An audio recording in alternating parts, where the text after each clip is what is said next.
పాఠశాల పిల్లలు మొదటి రోజే బట్టలు గుర్తించే వ్యాపారం మీకు నేను ఇస్తున్నా లేదా ఇవాళ మా అక్కడిని ఆలోచన చేయమని నేను అడుగుతున్నా.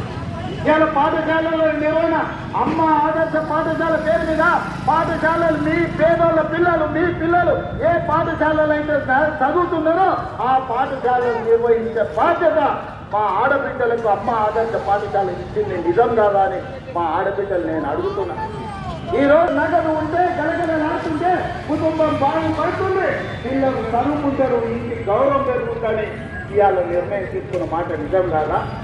ఇవాళ 4,50,000 ఇందిరమ్మ ఇల్లు ప్రతి ఇంటికి 5 లక్షల రూపాయలు ఉచితంగా ఇచ్చి 4,50,000 ఇల్లు ఆడబిడ్డల పేరు మీదనే మంజూరు చేసి ఇంటి యజమానులుగా మిమ్మల్ని చేస్తున్న మాట నిజం కాదా? పనులను మన నారాయణపేటలో మనం ప్రారంభించుకోలేదా?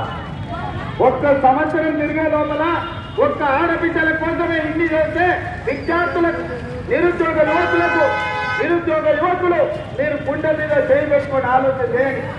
ఆనాడు తెలంగాణ ఉద్యమంలో క్రియాశీలకంగా పోరాటం చేసిన మీరు విద్యార్థి వీరులారా, అమరులైన నిరుద్యోగులైన ఉద్యమకారులైన వ్యక్తుల తెలంగాణ ఉద్యమం చేసింది. 10 ఏళ్ళు ఒక ఉద్యోగమైన చంద్రశేఖరరావు ఇచ్చిందా?